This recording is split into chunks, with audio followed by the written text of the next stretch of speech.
Good afternoon and welcome to day number 3, the final day of the 2020 OCAA Women's Basketball Championships here on We Digital Productions. Today we feature the bronze and gold medal matches. An outstanding day of basketball coming up ahead of us. Hello everybody, my name is Dominic Papa and thank you for tuning in with us once again. What a great tournament up to this point. Last night, both semifinal games were just tremendous. We're expecting 2 more great games here today to finish off the OCAA basketball season. We go back to the brackets, though, to see how this all evolved and how we got to where we're at here today. Algonquin Thunder take game 1 of this tournament, 66-52 over the Lambton Lions. The Fanshawe Falcons, the defending gold medalists of this tournament, took care of the Durham Lords. And you saw that in that same bracket that the Falcons then went on to beat Algonquin yesterday in the semifinal match by a 10-point cushion. That 10-point cushion, not indicative of that game, though. I'll tell you what, it was tight right up to late in that 4th period, and Fanshawe pulled it out with some big shots at the end. So Fanshaw's ready to go. The Thunder are going to be playing in a moment for this bronze medal. On the other side of the bracket, you had the Humber Hawks, who were the heavy favorites coming into this tournament. They took care of Sheridan. It was the Saints, the hometown team, winning against George Brown. Last night, what a thriller here at the Sportsplex. It was loud, it was electric, and I really do believe that the fans here really helped the Saints in their victory over the Humber Hawks. We can call them the 6th man. Of course, in Seattle, they have the 12th man. We have the 6th man here at the Sportsplex. They were just loud last night. So that sets up today's games. The gold medal game is the Saints hosting the Fanshawe Falcons, and in our bronze medal match, which is going to take place in just a couple of minutes, the Algonquin Thunder to take on the Humber Hawks. Let's take a look at the Algonquin Thunder and their numbers for the season. An outstanding regular season, 15-1. Their numbers very much up at the top of all categories. A great year for Jamie McLean and the Algonquin Thunder. They're getting ready to play for this bronze medal. Coach McLean knows after the letdown of yesterday, today's going to be a tough mental battle. Really, the message today for the girls, right, is it's a mental game. Who's going to be the tougher mentally to be able to step back up, learn the positives that we can get out of yesterday's loss, and come back and try to win today. A bus ride home with a bronze medal around our necks will be a nice feeling, a great way to finish the year. A great feeling for these girls for all the hard work they've put in all season long. So that's really the message. It's just like, this is our last game of the season. Let's finish it hard. Let's leave everything on the floor. We played a hell of a game yesterday. Let's see if we can pull it off again. A great coach, Jamie McLean, no question about it, for the Algonquin Thunder. He's going to be matching wits with another great coach here in the OCAA ranks. That's, of course, Ajay Sharma of the Humber Hawks. The Hawks, again, 17-1 during the regular season. They were first in the West Conference, and I'll tell you what, their numbers were outstanding throughout the regular season. They lost yesterday to St. Clair. You got to call it an upset. The Humber was favored to maybe knock off Fanshawe at this tournament. They were certainly one of the top 2 teams in this coming into this tournament. They're going to have to play for a bronze medal today. Coach Sharma makes no bones about it. He said the loss yesterday is a tough one to take. Bronze medal. I think it's, I'm not going to mix words, I think it's pretty excruciating. You know? For our program, we put a lot of work into it. We're in there every day, and we're preaching that this is where we want to be. And sure, it's a tough pill to swallow, but I always want to surround myself with players that know how to lose too, because from that you can learn how to win. That's Coach Ajay Sharma of the Humber Hawks doing, again, an outstanding job. He set the bar so high for that program. So you could understand that they're a little bit disappointed not playing for a gold medal. But you know what? There's still an important game here with this bronze medal game. Both these teams want to take something from this tournament. They have a chance to do that here this afternoon. When we come back to the St. Clair College Sportsplex, it's the bronze medal match. The opening tip, Aaron Sanders and Justin Prince with all the call here for you. This is the 2020 OCAA Women's Basketball Championships on We Digital Productions. Hey, Herman Moore here, Detroit Lions legend and 4-time Pro Bowl player. Hey, get your tickets and join me for the 15th Annual Westby Awards on Tuesday, March 10th at the Caboto Club. The 15th Annual Westby Awards are brought to you in part by Unifor Local 444, Lucier Glove and Safety, Hotham Building Materials, AM 800 CKLW, and We Digital Productions.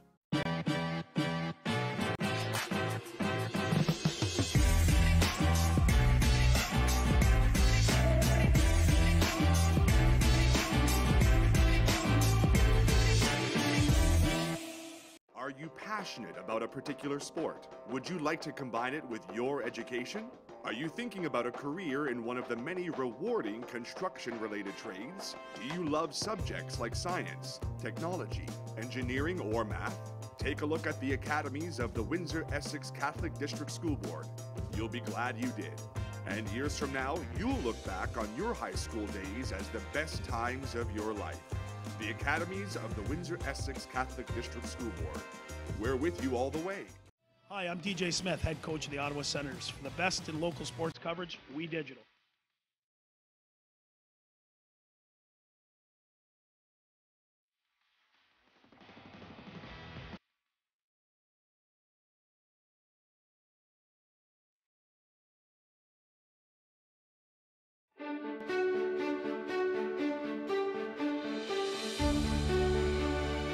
Here, it's about you.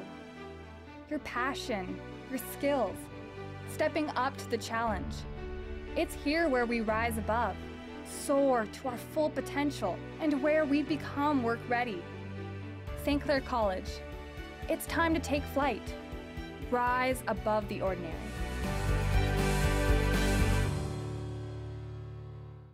Welcome back, everyone, to the St. Clair College Sportsplex in Windsor, Ontario for the bronze medal game of the OCAA Women's Basketball Championship.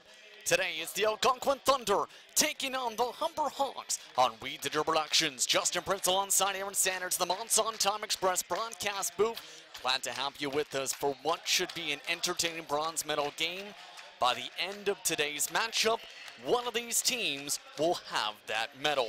The question is going to be which team it will be, as both teams get their starting lineups underway for what should be a throw-in matchup.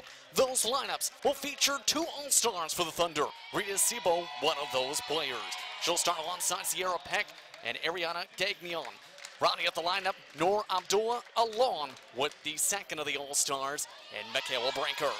For the Humber Hawks, it's a deep squad led by Felicia Velasquez at the point guard spot, the leading assist player in the province. Janae Giles, Ivana Tomasi, Amber Bayshard, and Maya Campbell-Johnson round out the lineup for the Humber Hawks. Today's officials, Barry Cohen, Michael Broughton, and Susie Pizziocoli for today's matchup. The Thunder will be wearing their gray jerseys with the green trim, Humber their white jerseys with the blue trim. Aaron, it's a sure thing one of these teams will come away with this game victory with a medal. What are the keys to come away with that W today? Let's start with the Humber Hawks. The keys they have to keep in mind is they have to get Sierra Peck right out of her game, because yesterday she played with such resiliency. Injured her ankle in the second quarter, but was able to bounce back and put on a strong one for Algonquin despite the loss. In addition to that, they have to shut them down on the fast break. For the Algonquin Thunder, they have to find some way to limit Maya Campbell-Johnson, limit their bigs, and try to find some way to force them to shoot outside, because when it comes to players like Velasquez and Ivana Tomasi, their main onus is cut right down to the basket or share the ball, because they're one of the league leaders when it comes to assist as well. So once you limit that, you can let the game come to you, and who knows, in 40 minutes from now, you'll end up with a bronze medal around your neck. It's going to be the question of who comes away with that medal after today's matchup. Both teams just about set to go for the beginning of today's game.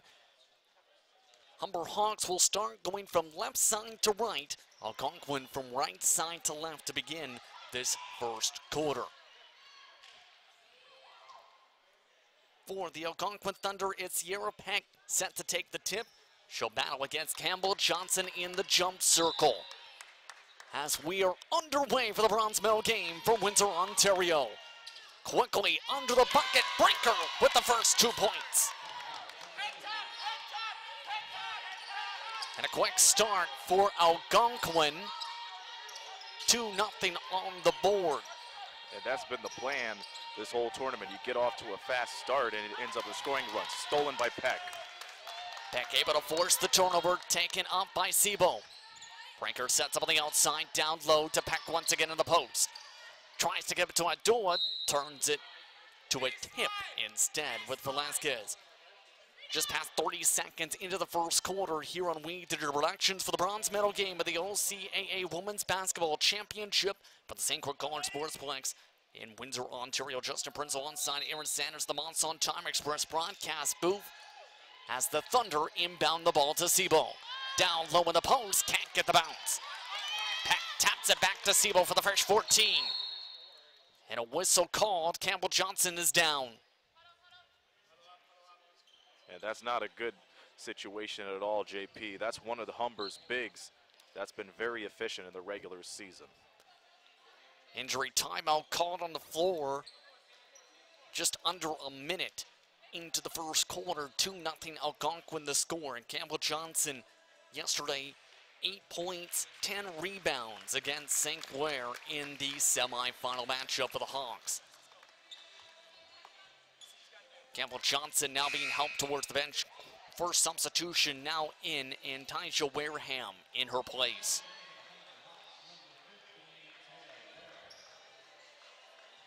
Campbell Johnson now to be checked by the trained staff as the Thunder will inbound with 12 seconds still on the shot clock. Taken by Branker. Loses the ball, stolen away by Wareham.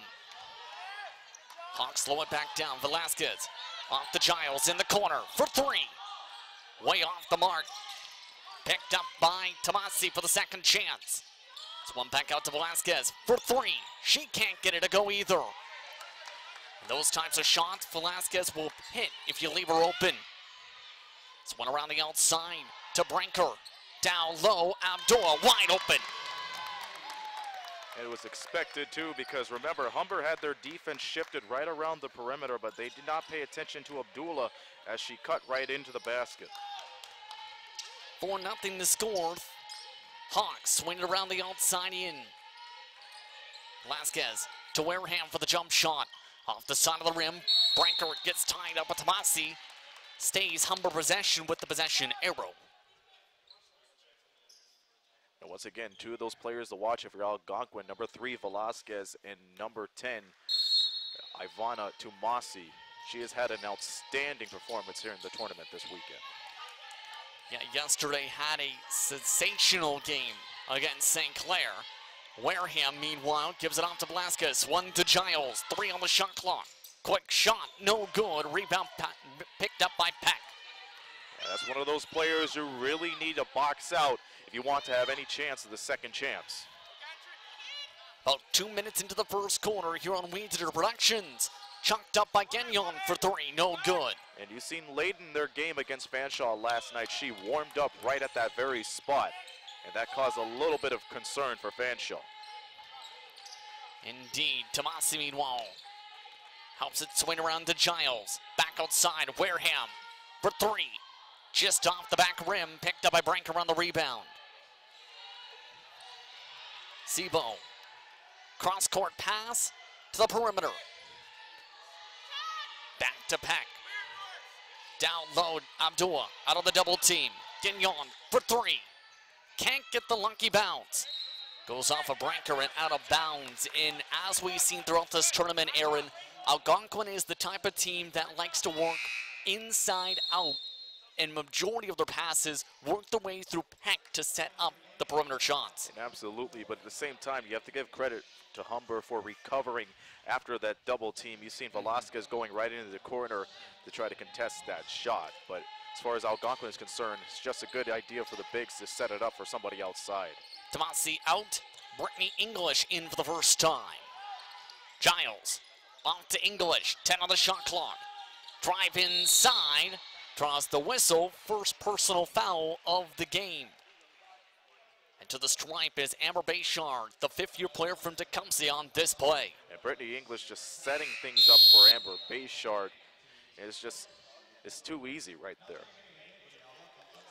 Peck's first personal, first team foul. And in the regular season, Humber was 6th in the OCAA in free throw percentage, 68.5% as a group. As the first free throw does drop from the 59.5% shooter. Yeah, keep in mind, in the entirety of this tournament, this has basically been her homecoming, as she is a native of Tecumseh, Ontario. Indeed, some of the family members and friends in the front row, in fact, with the same sign we seen for the semifinal matchup yesterday. Branker drives to the cup, no good. Rebound picked up by Humber. Vasquez swings it down low. Wareham with the bucket. Doesn't get any more prettier than that. Velasquez just setting up off of that give and go. And then you get that cut right down to the basket. You take advantage of it, and now we have a tie game.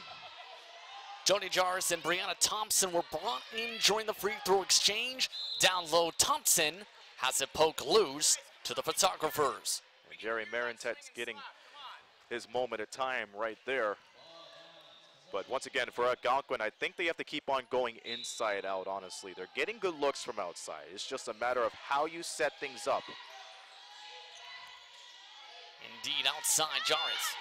Swan around to Branker for the long jump shot. Can't get it to go. Second chance, Thompson able to put it back in. Luckily for Michaela Branker, somebody was right there for the basket, because I thought that shot was a little bit rushed as they were met by the pressure. Turnover. Giles not able to handle the pass. Sebo takes it back up. Algonquin looking to stretch their 2-point lead. 4 minutes into the first quarter. Branker with space for three. Can't get it to go off the front rim. And a whistle called. Contact between Velasquez and a member of the Thunder. Yeah, it looks like it's on Brianna Thompson. You saw her go right in for the shove right down to the elbow. Take a look at this coming right from the right side. Yep, right there. And just met with Velasquez. Second team foul for Algonquin. First personal for Thompson.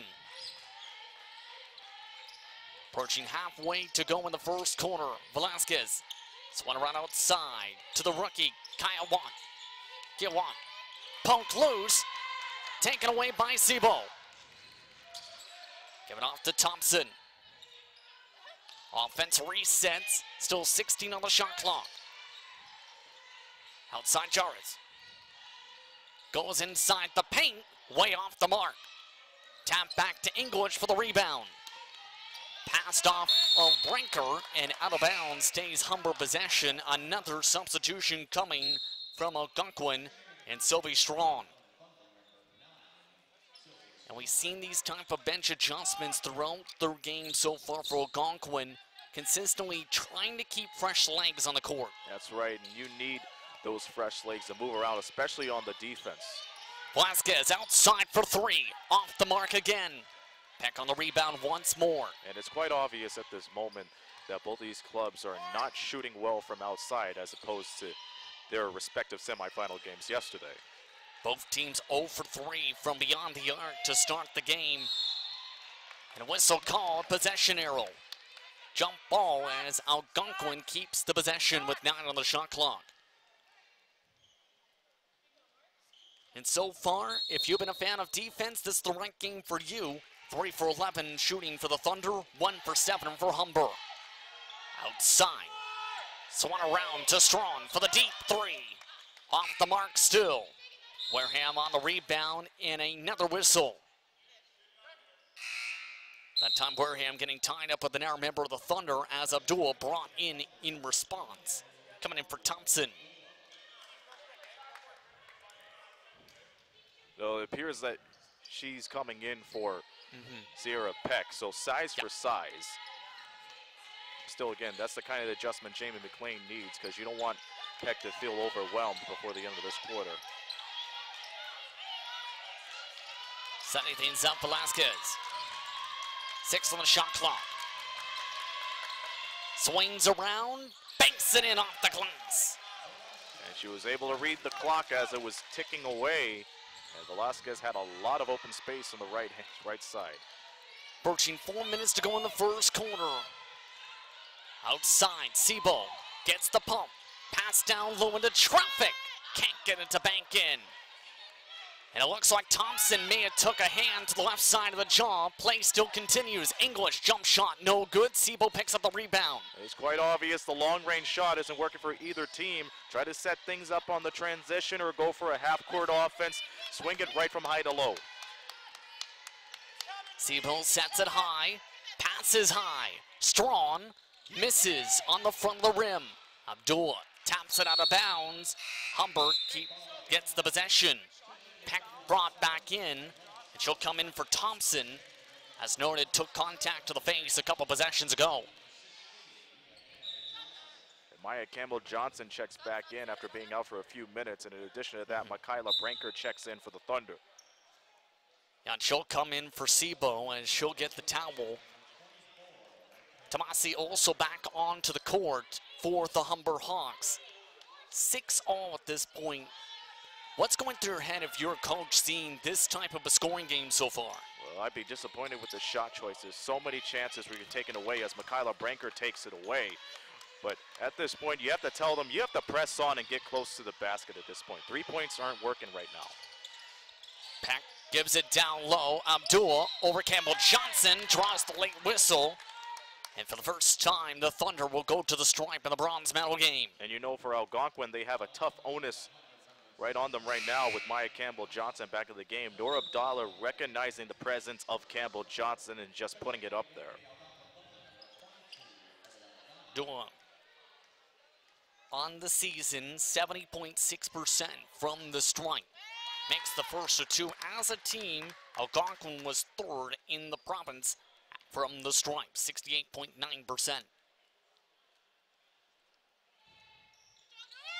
Both free throws are good, 8-6 now the score.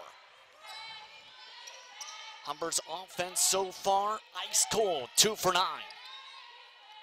Campbell-Johnson, swung around the perimeter to Velasquez. Back to Campbell-Johnson, inside the arc, the mid-range, no good. Picked up by Watt for the second chance, goes for the three, this time it falls.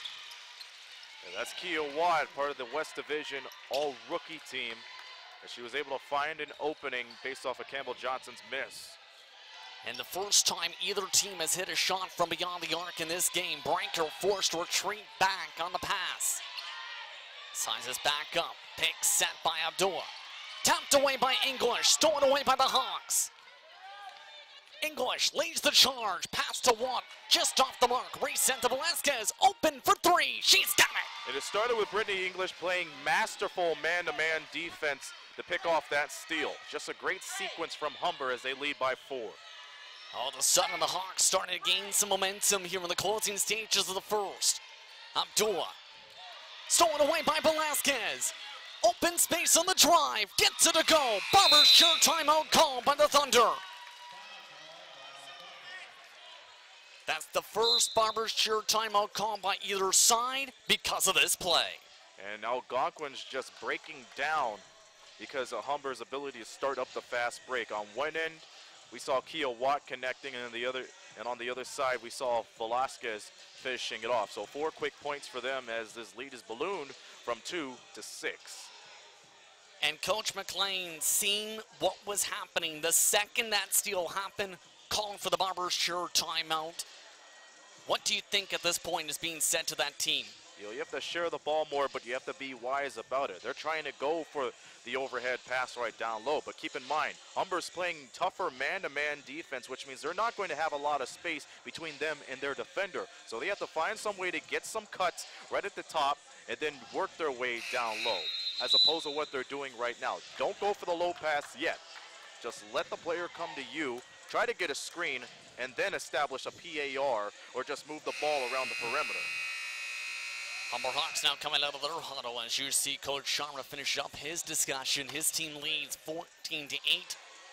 Humber, of course, had won the gold medal from 2014 through 15 all the way through 2017-18. They're looking for their first chance at a medal since that 2017-18 campaign for Algonquin. Looking for their first medal since 2015-16. The conclusion of this game. Sebo watches as the pass intended for her is tapped out of bounds. Thunder keep possession with 13 on the shot clock. And once again, it's those overhead / cross-court passes that keep on hurting Algonquin because you have shifty players like Kia Watt. And in addition to that, Ivana Tumasi. Sebo meanwhile gets it off the inbound. Pass to Abdul, goes above her head, taken by Giles. Give it off to Watt outside, guarded by Branker, reset by English. Give it to the high post, Campbell-Johnson with the spin.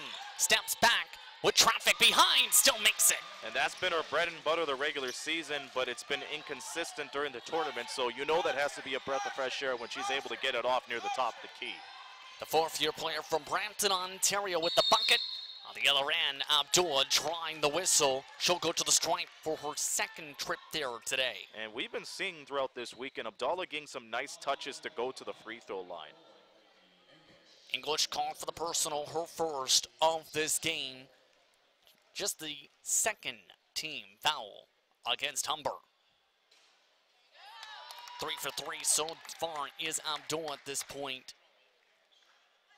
And we've seen the ability for Algonquin to adjust their play style. It's taken some time, we've seen that in the semifinal game, to try and get that interior game going. Yeah, it's a matter of just using the bigs to your advantage because we've seen so many shots from their backcourt, but now they're shifting things to Abdullah's side.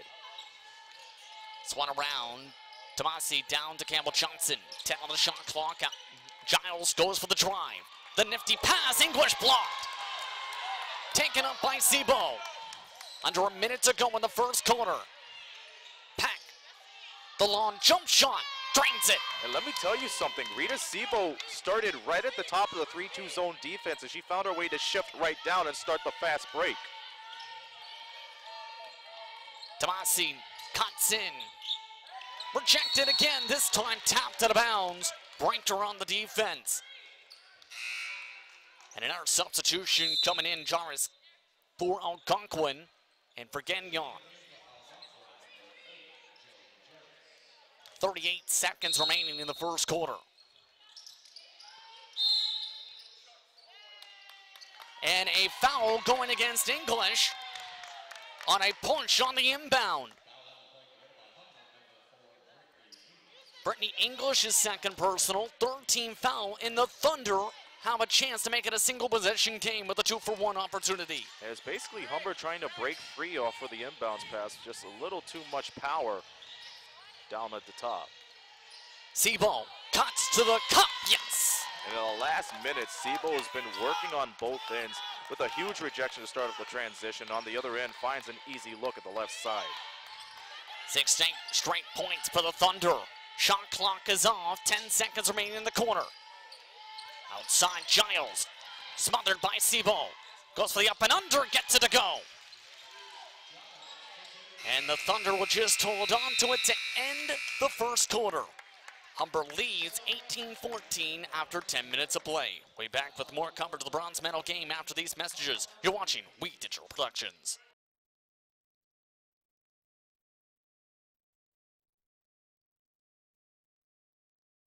Hey, Herman Moore here, Detroit Lions legend and 4-time Pro Bowl player. Hey, get your tickets and join me for the 15th Annual Westby Awards on Tuesday, March 10th at the Caboto Club. The 15th Annual Westby Awards are brought to you in part by Unifor Local 444, Lucier Glove and Safety, Hotham Building Materials, AM 800 CKLW, and We Digital Productions.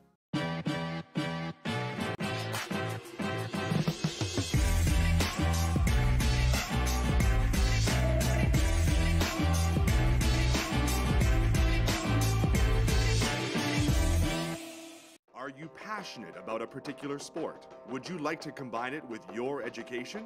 Are you thinking about a career in one of the many rewarding construction-related trades? Do you love subjects like science, technology, engineering, or math?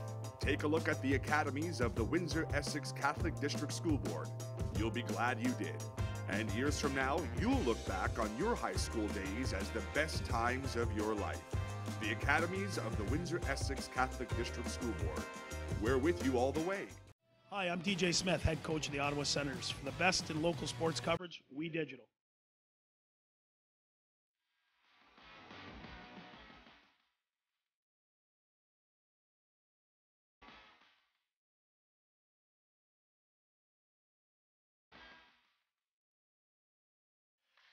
Welcome back, everyone, to Windsor, Ontario for more coverage of the OCAA Women's Basketball Championship and the bronze medal matchup, where the Humber Hawks lead 18-14 over the Algonquin Thunder. Justin Prince alongside Evan Sanders, the Monson Time Express broadcast booth. As you take a look at some of the fans, including the family members for Amber Bayshard. Bayshard's squad leads by 4 and part of great defense. Absolutely, but keep in mind, Algonquin's found a way to get back into this ball game the final minute and 30 seconds. Let's see if that will shift over as they get the ball back. Thunder possession as that one was turned over down the sideline. On the floor for Algonquin, Sebo lined up alongside Jarvis. Lined up alongside Peck. Abdul rounding out the 5 is Brinker. Sebo drives it straight to the cup for the bucket. And Sebo has been a firecracker since the end of the first quarter. Starting with a block, getting very effective on the fast break, and just scoring easy buckets. Tomasi lined up with Campbell Johnson. Bowie along with Bayshard rounding the 5 is Giles for Humber. Tomasi cuts through 2 defenders to get it home. And that was a similar play Rito Sebo just did not so long ago. So you're able to find a seam, set up for the double pick, and you just cut right inside for the easy deuce. Brinker looking to get the points back. Trying to drive by Giles, gets it poked away instead. Tomasi takes it up. Passes it to Bayshard. Draws the whistle. An offensive foul. That's just a crying shame because Tomasi has been effective on the defense and offensively, but it's that forearm that got the referee's attention. Foul goes against Tomasi. First personal, first team foul. Just a couple of personal fouls for each side in that first quarter. And we've seen those kind of fouls since the weekend began, JP, where everybody just keeps on running right in, but they do not recognize the charge until now.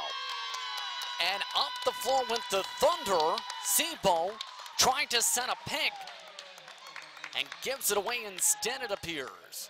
Let's take a look at this. It's rare to take a pick near the front court like that, but my goodness. Wow. Talk about a collision as Janae Giles shows her own muscle there. And they have conference, the officials have, and given the possession to the Thunder. So a second personal of the quarter as the bucket is good from Algonquin. Did you see how she stopped the moment she got the ball? Took a split second to see the defender come right off her feet and just kiss it off the glass. Algonquin down 2. Giles with that previous foul. Bui gives it off to Giles, gets rejected. Late whistle, Sebo called for the personal. Yeah, it's one of those disadvantages when you're trying to recover right from top to bottom on the defense. Take a look at Rita Sebo just cutting right into the free throw line, just trying to deny Giles of any chance at getting that basket. Again, she's been an effective player since the game started, but those fouls could cost them in the long run. For Sebo, just the first personal, first team foul. Gagnon coming in her place as Giles misses the first of 2. And that's Referer shooting 75% from the free throw line. Makes the second of 2, however, to stretch the lead up to 3, about 90 seconds into the second quarter here on Windsor Productions for the bronze medal game of the OCAA Women's Basketball Championship from Windsor. Pack passes it down low, back outside, Jarvis for the inside cut to Abdul, out of bounds, went off of the Thunder.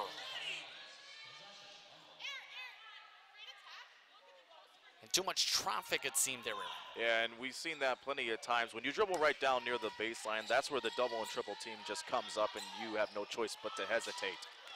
Peck wanted the foul. Yeah, knocked down to the floor, didn't get the whistle. Tomasi drives by Peck. Sizes by Abdullah for the bucket. A great Euro step from one of your favorite players this tournament, Tomasi. Absolutely. She's one of the all-stars among my eyes because of moves like that. She has no hesitation and no fear. Brinker gives it down low to Peck. This time elects to work on the post. Draws contact. And that will be the second, check that, third personal for Humber this quarter. And Algonquin keeps on going back to the line because of good moves like this. Peck going one-on-one with Campbell Johnson, just closing her body right in so she could go for the contact. And you rarely see that these days. You create enough separation, go for the spin move and put it up and in. That's just a smart move. They give the foul to Tomasi on the squeeze. Peck in the regular season was 71.2% from the stripe. No good on the free throw. Picked up by Campbell Johnson. Given off to Tomasi. Given baseline. Bowie for 3. Yes! And Humber with one of the largest leads this game, 8 points. Brinker calls for it, gets it. Gets the screen from Peck. Nobody loses the dribble, tries to pass it again, Yon instead, stolen away by Bayshard. Given up to Campbell Johnson. Can't get it to go. Peck takes it back up. Around 3 minutes into the second quarter. Outside, Jarvis for 3. Off the back rim, bounces its way to Peck for the second chance, grazes the front rim, draws contact on the third chance, and she'll go back to the stripe. And Peck has been taking a lot of bumps and bruises in this past weekend, JP, and that's one of those things you have to take in consideration when you go right down to the basket. Good ability for her to respond and recover the ball for Algonquin for the second chance, but at this point the fatigue level must be piling up. Especially with it being the fourth day of this tournament, at least one game each day. Boyd given that foul, by the way, next one puts Algonquin into the bonus. First free throw, no good from Peck, and of course these teams, star-studded squads. Humber 2 All-Stars this season. You mentioned as well all-rookie team player Campbell Johnson, first-team All-Star, second-team All-Star is Giles, the 2 first-team All-Stars for Algonquin. Barber's sure timeout called by Humber with a 7-point advantage on the scoreboard. Your thoughts, Aaron, here in the second?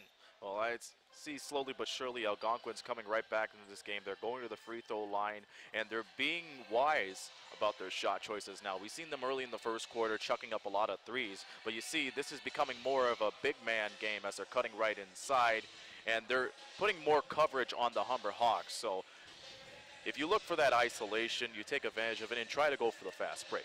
On the Humber side, however, it's Ivana Tomasi taking care of business, and we're slowly but surely seeing Maya Campbell-Johnson becoming more involved off the ball, which is interesting to see because with the shots she's been taking, you'd think it would go in, but knowing that those shots aren't going in, she has to find some way to develop those cuts, make those screens, and develop something for a pick and roll for Humber, and they've been executing that real well. Have to agree with you with that, Aaron, especially with Tomasi 4 points so far, but 2 personal fouls. Campbell Johnson only 1 for 3, 1 rebound, 2 points in that stat line comparison. And honestly, it's surprising to see Maya Campbell-Johnson struggle from the field in the past 3 days too. Yeah. But Humber's done a good job adjusting to their game plans, and AJ Sharma basically said, you know what, if the bigs can't get up on the scoreboard, leave it to the guards like Velasquez and Tomasi, and they've been doing a heck of a job. The regular season, Campbell Johnson was 8th in field goal percentage, about 47%. Last night in the semifinals was just 3 for 11. Bayshard can't get the drive to go. Rebound picked up by the Thunder. Approaching 4 minutes into the second quarter here in Windsor. Siebel on the floor, lined up alongside Jars. Peck alongside Thompson, routing to 5. Gagnon turn back over, Humber possession. The great closeout from Velasquez right down to the corner, trying to deny any entry for that pass. Velasquez is lined up alongside Juan, alongside Tomasi, Campbell Johnson, Bayshard on the court for the Hawks. Given back to Tomasi. Tomasi drives over Siebel. The double clutch no good. Thompson on the rebound. Both teams going with a slower tempo offense for this bronze medal game so far. Peck gives it off to Siebel. 10 on the shot clock. Gets a hard screen. Siebel mid-range off the back screws. Tap back to Siebel for the first 14. Whoa, gets wide open space for the drive. That's a beautiful move. She got herself in the triple threat once she put the clamps on for the rebound and just drove it right inside. Humber didn't know what hit him there. And Siebel, a strong offensive player for this Algonquin team, averaged 55% for the field. Outside, Velasquez for 3. She's got it again. And that's only the 4th 3 made here in this afternoon. 2 of them from Velasquez. She's got 10 this first half. Thompson off the mark inside the paint. Velasquez takes it back up. 8-point lead for the Humber Hawks, 29-21. Screen from Campbell Johnson. Gives it on the pick and fade. Steps back for the mid-range. Rolls back out again. They shot the second chance. Cleans it out. It's about time Bayshard gets on the scoreboard too, because she's been getting so many drives right to the basket, but she just forced those shots up. That just looked pretty natural for her. Indeed. Sebo, meanwhile, gets it back up at the top. Bayshard on the defense. Sebo calling for motion. Gets some open space in the paint. Driving, no good. Peck's second chance is good. And now the second chance points are killing Humber right now. They have to find some way to close out on the box out and try to advance the ball up court without any hustle. And part of that positioning on that play was Sebo wanted the paint open for that drive in the first place. Meanwhile, Humber gets the paint open. Thompson calling for the personal, trying to go for the block. Man alive, that's a pretty tough call to make, as we're going to take another look at this. It's just a good idea for Velasquez to start with the fake and go right down, and we see that Thompson got all ball, but the problem was she leaned right into Velasquez's chest. And that's the reason why Thompson's called for a second personal and the second team foul for Algonquin. First free throw makes it a 9-point lead for the Humber Hawks. And Velasquez has had a strong tournament, to say the very least. Last night, had 9 points, 7 rebounds, along with 5 steals, Aaron. And a putback up and in. And once again, Campbell Johnson getting those easy shots. No box out on the second free throw. First time Humber is led by double digits. Abdullah can't bring it back to single digits. Rebound picked up by Tomasi inside the crowd of the gray and green. Yeah, they took too much time passing right down low to Abdallah. Velasquez calling for the screen again from Campbell Johnson. Gets tied up. Watt gets it up at the top. Campbell Johnson again calls for the screen. Pass back outside, Bayshard for the reset. Velasquez left wide open for 3. Too long. Fresh 14 for the Hawks again. Giving back to Campbell Johnson. Double team back to Velasquez again. Calling for the screen once more. 6 on the shot clock once more. Feeling pressure, Bayshard, baseline. Tries to draw contact, instead taken away by the Thunder. Sebo up to Brinker on the fast break cut. Can't roll it in. Tap back out for the reset. Sebo up at the top for 3. Gets it to go. And that's Algonquin's first tray of the day, as Humber left Rita Sebo wide open at the top. And for Sebo, it's been a rough tournament from three-point land, despite being the top three-point shooter in the OCAA. Ball near return back over to the Thunder. Velasquez swings it outside Watt. Outside, the shot, gets it to go. And both teams trade triples. Humber now starting to provide pressure off the inbound. Brinker cuts by Watt. Gets it poked loose. Inbound coming up. Multiple substitutions coming in as well. Peck onto the floor for Algonquin. Also bringing in Strawn. A couple more substitutions, and English and Giles look to come in for Humber. But a Barber shirt timeout has been called by Coach McLean, the Eastern Division Coach of the Year. That's the final Algonquin timeout this half. We're going to take a look at some highlights in the last few minutes. This is from the last play as Kia Watt created enough space to get her off of Michaela Breaker. And that's just an easy 3 to make, but you cannot allow anybody that much space, especially from beyond the arc, because Humber's now piling up on the threes, and that wasn't the story in the first quarter. So things turned around real well as far as shot choices is concerned for both of these clubs. Yeah, 3 triples this quarter for the Humber Hawks specifically. However, the Thunder are able to out-rebound the Hawks at this point, a +5 advantage, Aaron. Yeah, so that's a positive side for Jamie McLean. If I'm him right now, I'd be impressed at the effort as far as the offense is concerned, because they're getting nice cuts right down to the basket. They're not forcing shots that they need to take.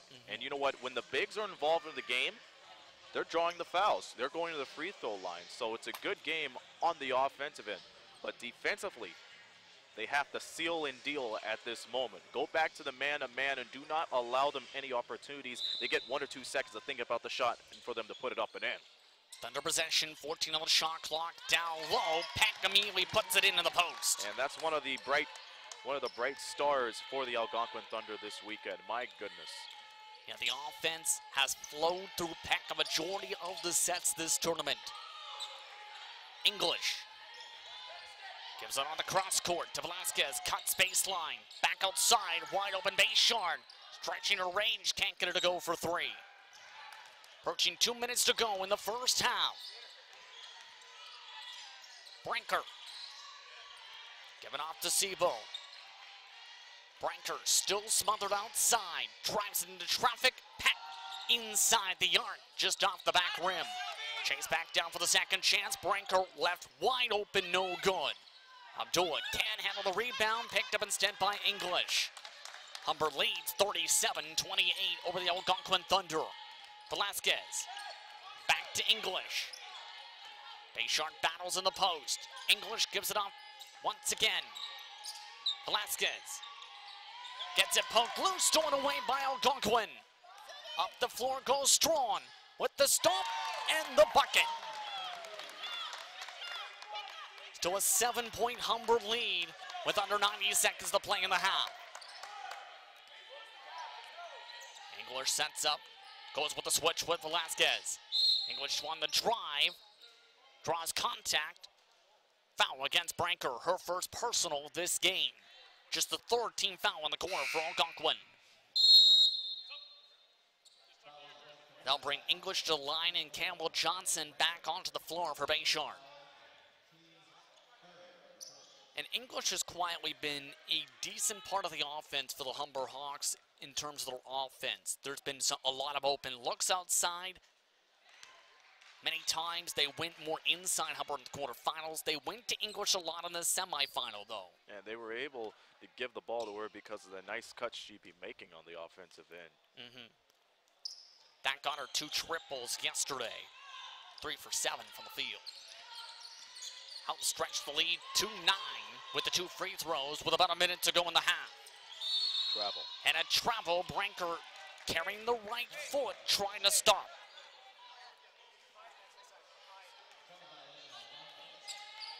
Velasquez gets the play call from Coach Sharmer on the sideline. English inside, out to Wareham, back to Velasquez. Giles tries to go for the spin, passes out of the drop. Campbell Johnson, cross court, gets it to Wareham over the top, the hands, no good. Brinker picks up the rebound, chance for a 2 for 1. Brinker gets the screen from Sebo. Sebo on the cut. Abdullah gets the pass. Pass intercepted to Campbell Johnson. Intended that time for Peck. Wareham cuts in for the bucket. Shot clock is off for the first half. Sebo trying to find space. Paint wide open. Sebo gets space for 3. Can't get it to drop. Peck can't beat the buzzer. And at halftime, the Humber Hawks in control, lead 41-30 after 20 minutes of play. Halftime coverage with Dominic Papa coming up after these messages. You're watching We Digital Productions.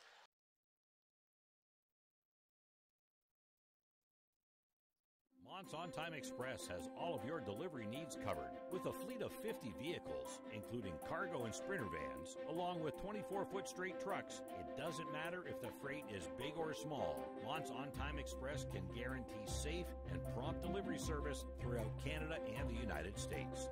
Licensed to broker freight throughout North America, Mont's On Time Express features same-day delivery service, along with a state-of-the-art dispatching system and live GPS tracking assistance. Mont's is fully insured and Canadian bonded and has certifications with FAST, CTAT, PIP, and SmartWay. Mont's On Time Express is open 24 hours a day, 364 days a year. To get your delivery moving, contact Mont's On Time Express at www.montsontime.ca or call toll-free at 877-250-8282.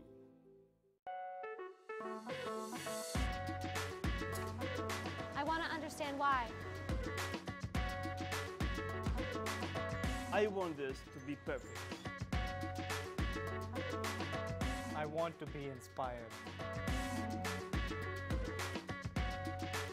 I want to be challenged. No matter the reason, our passion to learn brought us here.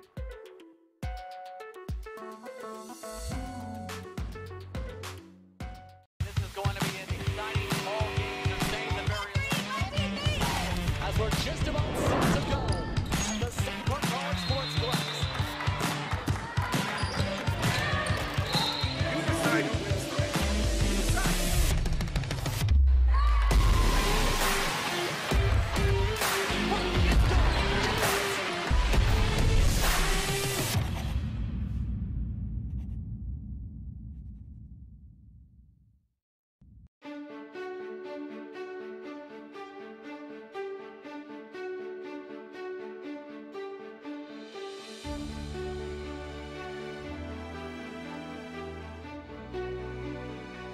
Here at St. Clair College, it's about you. It's about your passion, your skills, and stepping up to the challenge.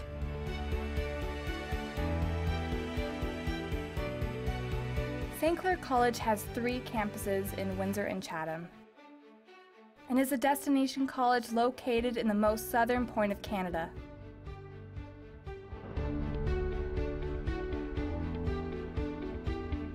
One of the most culturally diverse cities, Windsor shares an international border with Michigan and is home to over 30,000 college and university students per year.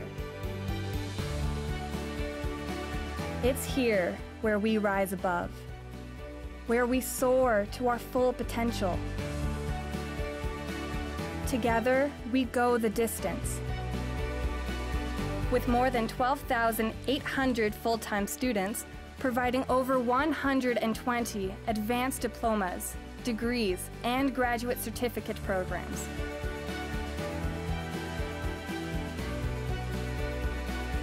The center of all we do at St. Clair College is student-focused, and our Student Services program was designed with that in mind. We support academic excellence through counseling, tutoring, accessibility, and academic advising to ensure student success.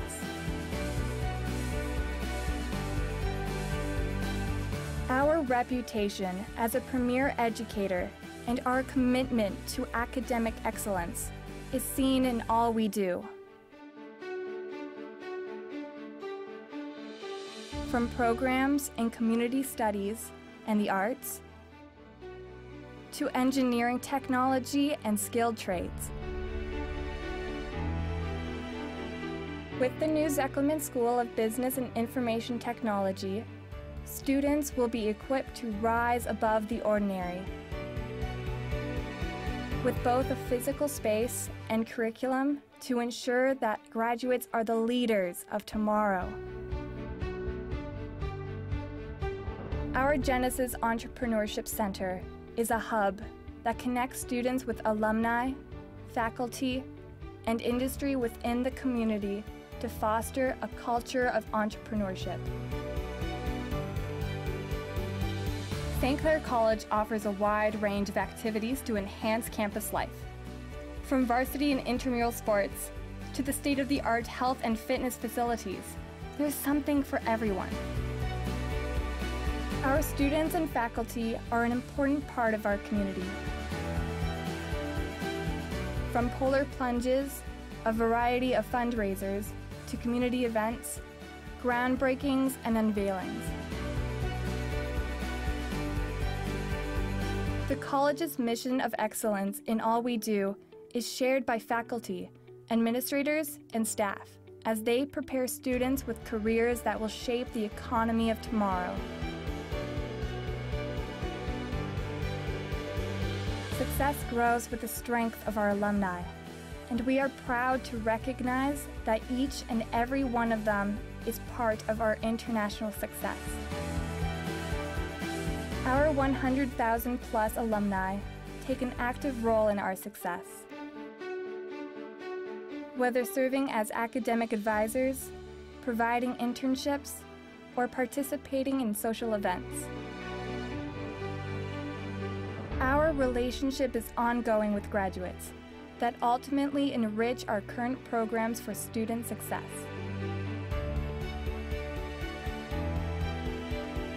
It's here where we feel welcomed and inspired,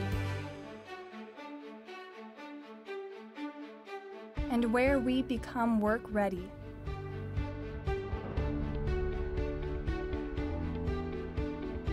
St. Clair College. It's time to take flight. Rise above the ordinary.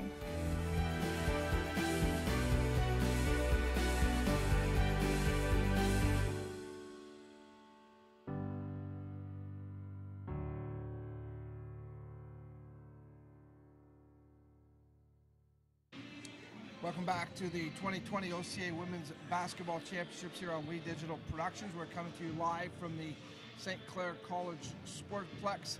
It's the bronze medal game taking place here first. The Algonquin Thunder doing battle with the Humber Hawks. We're at halftime, and it's the Hawks leading 41-30. Joining us on the broadcast, as always, basketball analyst, basketball doctor, Dr. Royal Church. And hey, Dom. You know what? Two great teams out here, Royal, and I mean, not to be too critical, we're not seeing their best. You could see they're a little bit, maybe deflated is the word, after not making it to the gold medal game today. Yeah, this is probably one of the most difficult times for both teams. When you lose the opportunity to get to the gold medal and win the championship, and you have to play in the third place game. I mean, it is the OCAA championship, so the bronze medal is very significant, but it's still, after the disappointment of yesterday, very difficult to play in these games. You know, we spoke to both coaches this morning, and they talked about that there was still something to play for. You know, both of them basically said the bus ride would be much better if we could have something hanging around our neck, which I understand. Yeah. But also, you know, I guess I'm not going to say salvage is something for the tournament, but all the teams that came here, all 8 teams came here with the goal of grabbing a medal. And as you alluded to right there, Coach Church, it's very important. And for some of the girls, it's their last game as well. Yes, for sure. Especially the graduating players. You know, they want to hang something around their neck for sure. And I know these two guys are very proud coaches, and they want their teams to show well in this game today. Let's take a look at the numbers from this first half, of course. As I mentioned, 41-30 is our score in favor of Humber. And the numbers go like this. Just in a quick look at it here. Free throws pretty even. Points off turnovers pretty even as well. Nothing really statistically comes out. Rebounds maybe a little bit. Algonquin doing a good job there. Yeah, Algonquin is a solid team. They're a well-coached team. They're a fundamentally sound group. You know, I think they're outmanned a little bit. Humber certainly is a talented group. They have a lot of weapons. So consequently, the 41-30 score, Dom. And but Algonquin's not done yet. They're a tough team. They come back on a regular basis, and it showed yesterday that they could come back. And I think very late in the game yesterday, they were tied. As I mentioned at the top of the broadcast, the score yesterday with Fanshawe, 83-73, wasn't really indicative of the game. It was not a 10-point ball game until the very end. Exactly. And, Fanshawe hit some big shots at the end that gave them the opportunity to move to the gold medal game. But agreed. You're right, and you called it yesterday, Royal, where you said don't count Algonquin out of this game at any point. This team just keeps chipping and working. Yes. So that was a great point that you brought up yesterday. So you go into these last half now. Again, 41-30 is our score. Coach Sharma, he made no bones about it at the top of the broadcast. It was excruciating to try to get ready for this. Yeah. We think gold. We try to set the bar, and they do in a lot of ways set the bar. Obviously, going into the second half with the lead, it's got to help the cause and to know that they're 20 minutes away from a bronze medal. Well, you know, AJ Sharma said to me yesterday, he said, Royal, this St. Clair team is so good. And I knew they were going to get us at some point. I just hoped it wasn't today at the OCAAs. Yeah. It was like next regular season or whatever. Yeah. But he didn't seem shocked. He always takes it with a lot of class. Yeah. And he's a really good basketball coach, and he runs his organization the right way. Yeah, he does. He does a great job, and he has, in a lot of ways, as I just mentioned, he's set the bar for a lot of other teams that try to emulate it. So, hats off to him. Absolutely. And those are the kind of teams you want around your league, around the OCA. Teams that come in, work hard, do things properly. don't try to skirt or cheat around the rules. Come in and just put an honest product together. And Jamie McLean needs to be mentioned too. He's a wonderful guy, and he just does a great job. And you can tell by the way his players play. You can always tell by the way the players play what the coach is like.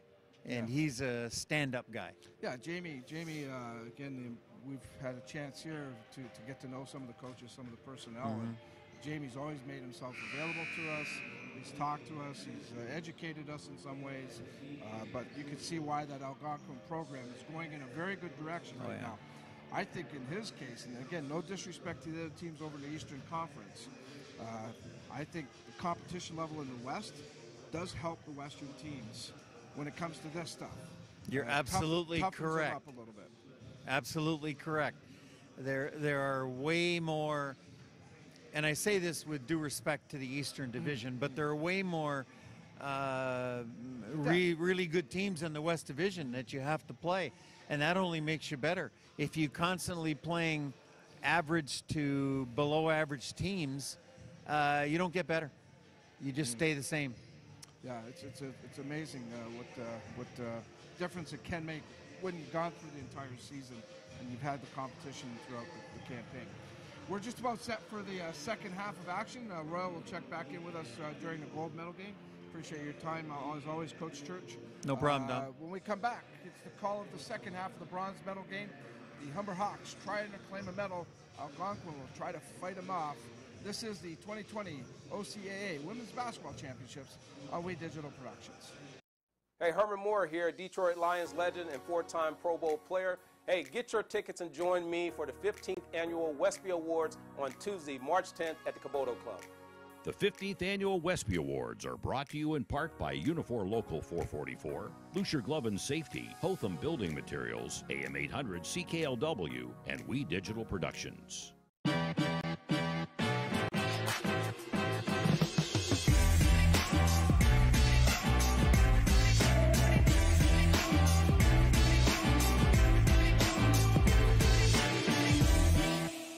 Are you passionate about a particular sport? Would you like to combine it with your education? Are you thinking about a career in one of the many rewarding construction-related trades? Do you love subjects like science, technology, engineering, or math? Take a look at the academies of the Windsor Essex Catholic District School Board. You'll be glad you did. And years from now, you'll look back on your high school days as the best times of your life. The academies of the Windsor Essex Catholic District School Board. We're with you all the way. Hi, I'm DJ Smith, head coach of the Ottawa Senators. For the best in local sports coverage, We Digital.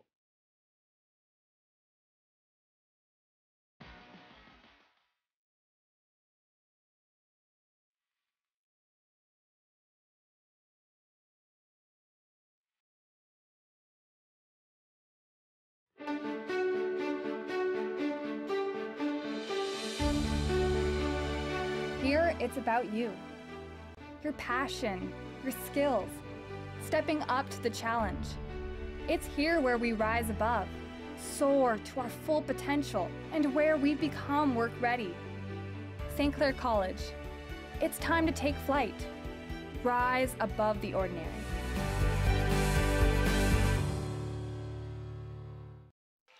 Welcome back, everyone, to Windsor, Ontario for more coverage of the OCAA Women's Basketball Championship in this bronze medal matchup. Algonquin trails to the Humber Hawks 41-30 as we're underway for the start of the third quarter here on We Digital Productions. Justin Prince alongside Aaron Sanders, the Monson Time Express broadcast booth, as Sebo misses the first shot of the quarter, and quickly a first foul drawn in a tie-up. It was, again, it's based on what Rita Siebel's been doing the entire tournament, just cutting right into the basket and just taking no golf from anybody. But it's a turnover nonetheless. Humber gets the ball to start the third quarter. Second personal for Siebel to start this third, as Humber looks to try and keep their scoring going. 53% shooting in that second quarter alone. Velasquez cuts inside the paint with some space, gets it. That's what Velasquez has been doing all tournament long, making good drives, making pull-up jumpers. And the more space you give her, that allows her the opportunity to score in bunches. Branker pulls out for three. She's got it. And we've rarely seen a three from Branker here in this tournament too, so that has to say something in terms of Algonquin's confidence. Not only that, their second triple this game. Humber had that advantage in the first half, 5-1. Velasquez swings it around to Giles, gives it off to Campbell Johnson. 8 on the shot clock. Back outside, Tomasi goes for the cut. Draws contact, and a foul from over the back. And Peck with her second personal. And Tomasi did a good job just using the body to ensure she gets the foul. Look how she turns around on the stop, and that's where Peck just went into the wrong way and just climbed up on the back of Tomasi, if you will. Already a substitution made by Algonquin. Thompson in, Abdul out. Campbell Johnson with the size mismatch in the post. 4 on the shot clock. Tomasi has to get it off. Does with the right hand. No good. Second chance. No good. Picked up by Algonquin just past 90 seconds into the third quarter here on We Digital Productions. 10-point lead for Humber. Outside shot off the front of the rim. Tap for the rebound by Giles, but steps out of bounds and into an advertising board. Good hustle to try and keep it in bounds, but man. Yeah, and that's just good discipline. Even if she would have saved the ball, it would have been out of bounds because she stepped on the line. With the left foot, yeah. Knocks over the board. Meanwhile, in live action, 2 shots, no good. Ball will stay at that end of the court with 14 on the shot clock after being tapped out of bounds. Gagnon will inbound to Brinker. Pass to Thompson over her head to her head coach. Humber possession. And a timeout as Peck ties her shoe. The leading scorer in that first half was Reno Sebo, by the way, with 11 total points. Peck, though, had a very strong first half as well, a double-double launch. 7 points on 50% shooting, 8 rebounds, 3 assists, and 2 steals, Aaron. And if she keeps on being active at the post, she's going to hit that double-double. Velasquez, meanwhile, gets double-teamed. Campbell Johnson left open down the baseline. Gets it. And that's what happens when Sierra Peck overcommits. She sprung up from the bottom and went up to the top, and that just left an open look for Humber. Humber's largest lead of the game now, 12 points. Gagnon has it poked loose off of Velasquez and out of bounds. Still 12 on the shot clock. Velasquez had that stellar first half with 11 points to lead the way. The rest of the scoring has been balanced for Humber's side. Sebo looking for movement. Thompson goes in the post, gets it off the window. A little back and forth scoring to start this third quarter, about 3 minutes in. And remember, yesterday, this was the exact quarter where Algonquin found a way to make a near comeback against Fanshawe. They had a 16-3 run in that third quarter to close the gap. Tomasi, no good on the drive. Branker loses the handle. Still tapped out of bounds by Tomasi. Algonquin keeps possession. At this point, in your opinion, what do you do if you're Algonquin to try and get a similar run as we've seen yesterday? Well, you see with Sebo still in the lineup, you have to find some way to go coast to coast. Allow her to take care of business like she's doing right here. You caught it right on cue, so to speak. As Sebo makes it an 8-point game. She went coast to coast off the inbound. Well, there's a lot of space in the weak side defense for Humber, so she went from right to left. And usually for players, they go coast to coast, they go straight away instead of just switching directions. So that's interesting to see. Velasquez with the crossover. Cuts back to the right. Giles pulls up for 3. Catch and shoot, no good. Tapped out of bounds. Stays Humber possession off the right hand of Branker. Couple more substitutions. English back into the game along with Watt, the first-year player from Toronto. And you know what's underrated, JP, is just the recognition of the inbounder. A lot of people do not pay a lot of attention to them once the ball is inbound, but they set up for a good cut. English. No good on the three-pointer. Thompson on the rebound. Sebo takes it up slowly this time. Algonquin trails by 8, 45-37. Humber the score. Sebo Gets the pass down low, double team, loses the ball, trying to trigger the jump ball. And still waiting for the signal. Possession given to Humber either way. So the Hawks get the possession back. Velasquez takes it back up. Campbell Johnson immediately fights in the high post. Bayshard gets it. Swung around to Watt. Back outside Velasquez. Sibo gets crossed up, stuck in the post. Velasquez can't make the jump shot. Tapped out of bounds, they say Algonquin ball. And you have to imagine what would have happened if Campbell Johnson was left wide open to get the pass as Jody Jarris checks back in. But Campbell Johnson had Sierra Peck right behind her. That would have been a good opportunity for her to get the ball and try to get somebody to come up top for the handoff. Kenyon out of the game with that substitution approaching halfway through the third quarter. Sibo trying to find space down low. Brinker up top. Back to Peck. 8 on the shot clock. Sibo cuts back outside. Driving baseline. Draws a late whistle. 2 free throws coming up on the hard contact. This is what Rita Sibo's been doing the whole game, just exploding right from the corner and just going right in. And then you see the collision right at the end of the play. Just the first personal for Velasquez, first team foul for Humber. Sibo, 74% throughout the season from the free throw line. It's been fairly efficient as well with this tournament, Aaron. No question about it. I mean, if anybody that goes coast to coast like that, you best believe they're going to get a lot of points, as now Sibo has 15 for the afternoon. That leads all scorers in this game. Their substitution onto the floor. Thompson coming out.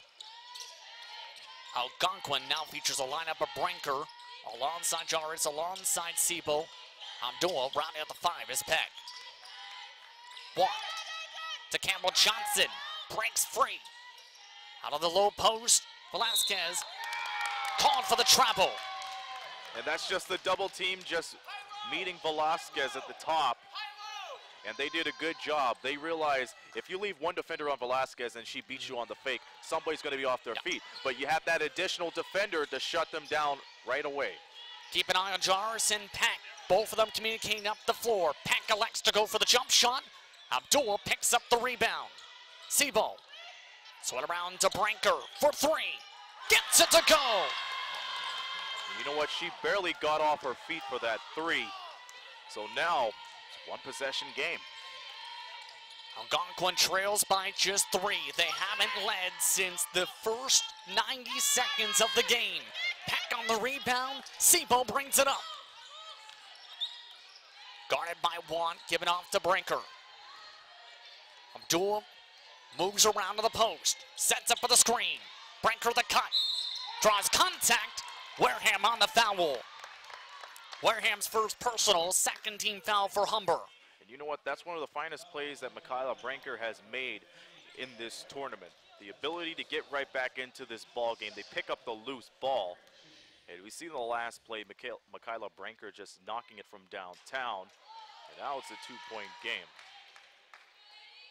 Brinker 7th in the OCAA in scoring entering the tournament. And Dominic Papa had the chance to talk with her before the quarterfinals matchup on Friday. A big opportunity for her, the 5th-year senior era. Yeah, this is their last go-around here in the OCAA, so they want to end up on the podium. Last go-around for Brinker specifically, but pick set for on Sibo. English draws contact. As Campbell Johnson helps her back up on the floor, inbound coming from the sideline. This is why. You see English getting that nice pick in from Maya Campbell Johnson, and Sibo tried to bail out of that seam. There's that double team that just piled right up on her. And Peck with her 3rd personal, now in foul trouble. Thompson lines up on the court in her spot. English around to Velasquez. Guarded by Jarvis. Outside to English. 2 on the shot clock. Over top the defenders. Can't get a lucky bounce. Campbell Johnson saves the possession. Fresh 14 for Humber. Swung around to Campbell Johnson, back in the post. Goes for the fadeaway off the front of the rim. Algonquin with a chance to take the lead. Branker. Around outside Jarvis. Back down low. Thompson for the lead. Late whistle. Pushing foul from behind. Caught on English. Her third personal. And Algonquin with a chance to take the lead at the stripe. And sometimes going to the free throw line can make or break a situation, as we see Thompson trying to size up on Brittany English. Small ball lineup coming for Humber as Giles comes in for Campbell Johnson. But for Thompson, regular season campaign, about 48.5% from the free throw line. And misses the first of two. When she's gone to the stripe, it's been up and down time. This is a big moment for Brianna Thompson right now. Maybe that's one of the main reasons why English was able to foul her, because of her spotty shooting at the line. Tie game.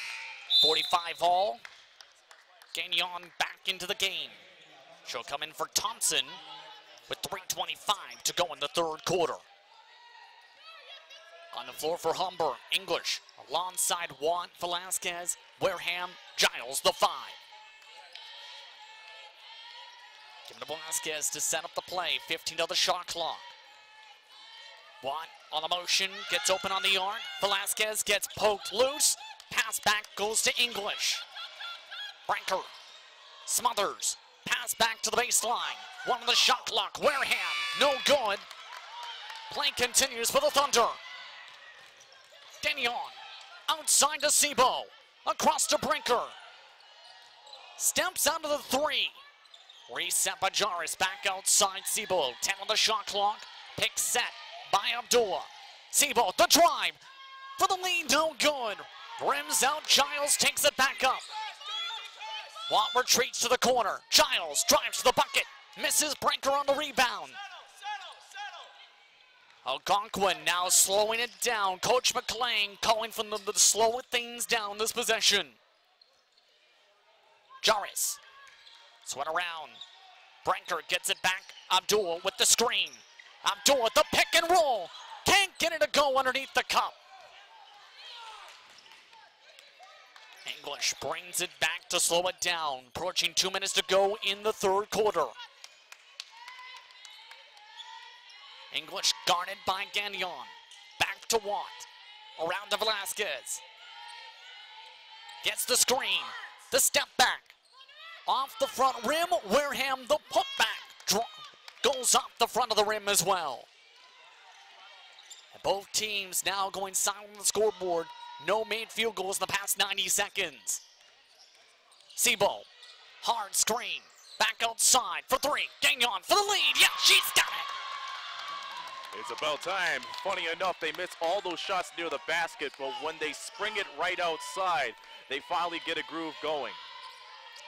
Algonquin's first lead since the first 90 seconds of the first quarter. Velasquez gets the screen. Wareham on the pick and roll. Velasquez goes for the cut, instead drains it.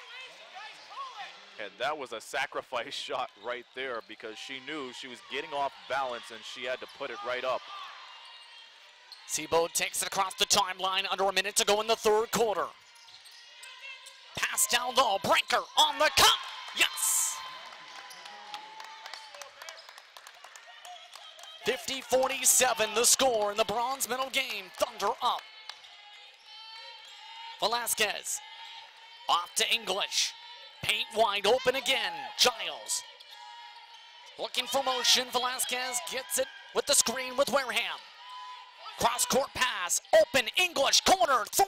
Off the back rim. One open for the second chance. Under the hoop. Yes.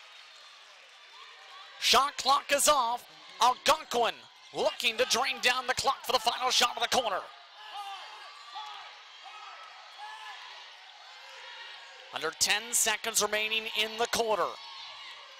Sebo spins. Loses the ball. Brinker blocked at the buzzer. After 3 quarters of play, 50-49's the score. Fourth quarter coming up here on We Digital Productions after this.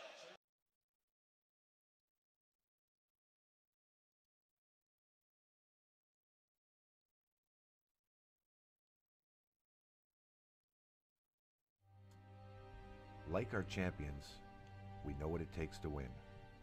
Every day we put on our uniforms and we strive to be the best. Ring after ring, we keep practicing until it becomes second nature. Our craftsmen have put in thousands of hours to master their trade. And when things get tough, we make the adjustments needed to stay on top. Baron Championship rings. This is who we are.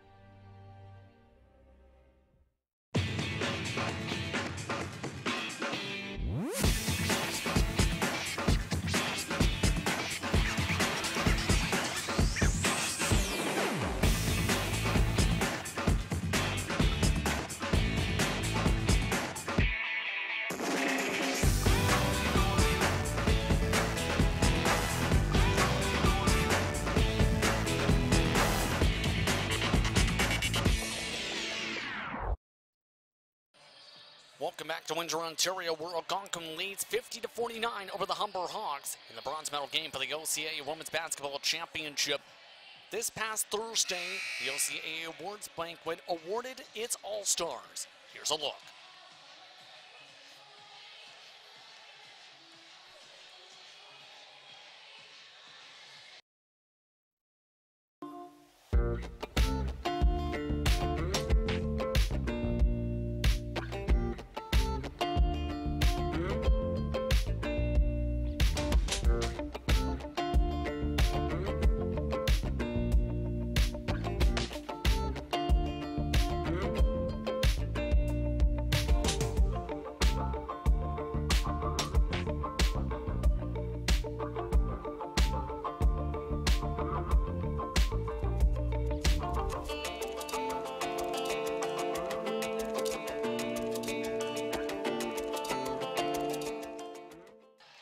Well-deserved awards airing throughout the campaign for 2019-20. And keep in mind, we're going to see a handful of those players in the gold medal game. And Jamie McLean, right now the East Coach of the Year, as the ball gets back on Algonquin's side to begin the fourth quarter.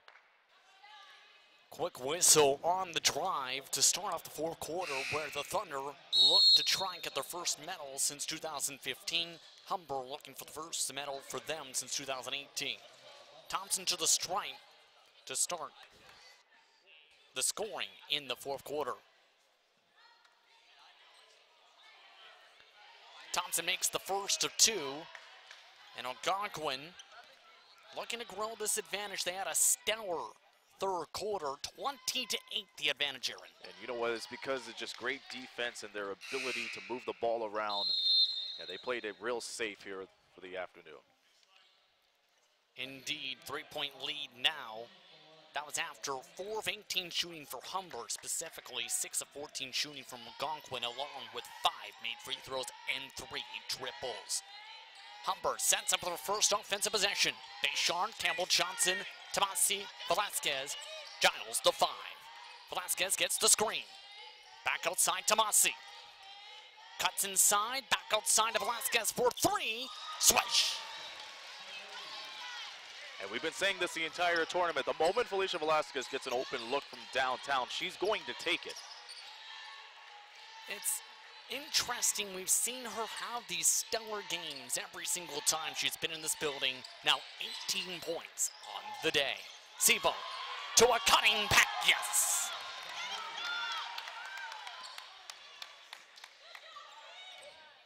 Humber takes it back up just past 1 minute into the fourth quarter here on We Digital Productions. Justin Prince alongside Aaron Sanders at the Mounts on Time Express broadcast booth.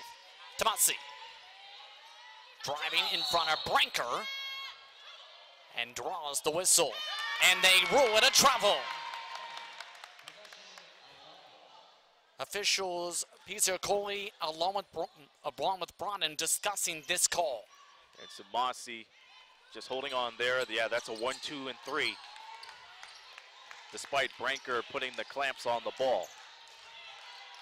Algonquin now looks to tie their largest lead of the game.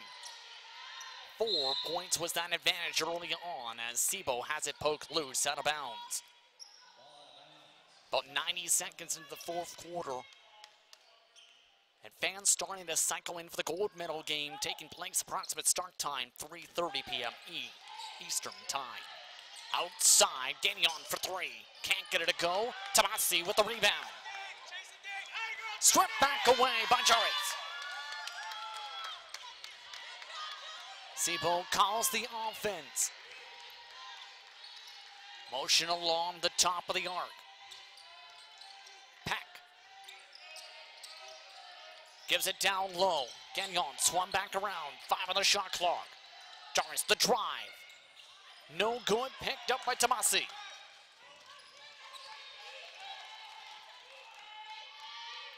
Both teams starting a little bit slow on offense. 4-3 advantage for the Thunder in the quarter in terms of scoring. Tomasi off to Campbell Johnson. No, batted away by Peck. Both clubs are just playing sloppy right now. Ill-advised passes through and through. And now a blocking foul called on the drive by Brinker.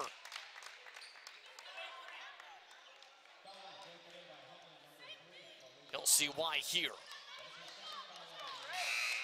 And Brinker just getting the shot to go, but Velasquez was at the wrong place. And now Brinker is set to go to the line to score her 13th and 14th point. Velasquez's second personal, second team foul for Humber. Watt also coming in on the stoppage. Brinker misses the first of 2.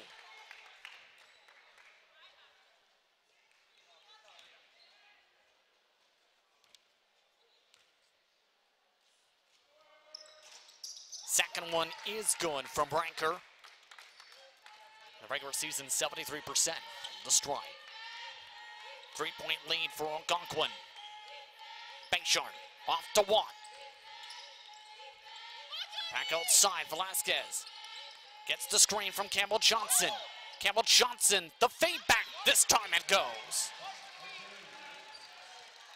It's only Campbell Johnson's 8th point. 4 for 8 though from the field. Brinker onto the corner. Gagnon goes for the drive. Nearly wedged the ball. Campbell Johnson on the rebound. Pressure up the court this time for Giles and Co. Velasquez gets it to start the play. Likes to cut inside. Back out, Bayshard wide open for 3. Doesn't even draw iron. And one of the rare air balls of this bronze medal game today. Yeah, but on the other side, you have to compliment Rita Sebo for closing out Janae Giles on that box out, letting the ball roll out of bounds, because Humber has shown many times that they could capitalize on second chance opportunities. Barry Cohen, the veteran official, clarifying things for the inbound at the far end of the court. Brinker gets the ball. Brinker driving in, gets it in. Once again, a 3-point lead for the Thunder, approaching 4 minutes into the fourth quarter. Giles driving straight in, loses the handle, stolen away by the Thunder. Sebo elects to take it up slowly. Getting the call from Coach McLean on the sideline again. Sebo up and under, blocked. Picks it back up with 11 on the shot clock. Peck battles in the post. Ball poked and draws a whistle. Foul going against Giles on this. And Giles just sticking to the man-to-man on Sebo, but just reached in. Giles' third personal. Third team foul as Brinker gets it down low off the inbound. Can't get it to go. Bayshard picks up the rebound. And how many times have we seen Algonquin with an easy look to the basket, but just shooting it either too soft or too strong? Yeah, it's been up and down in terms of points in the paint for them. In the first couple of quarters, they were tied up at 26 with Humber. Sebo picks up the rebound, meanwhile off the miss, down low by Humber.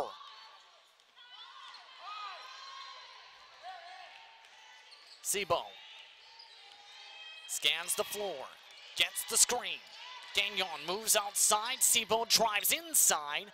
Get off the front rim. Tapped out of bounds. Fresh 14 for Algonquin, however. English comes in for Bayshore.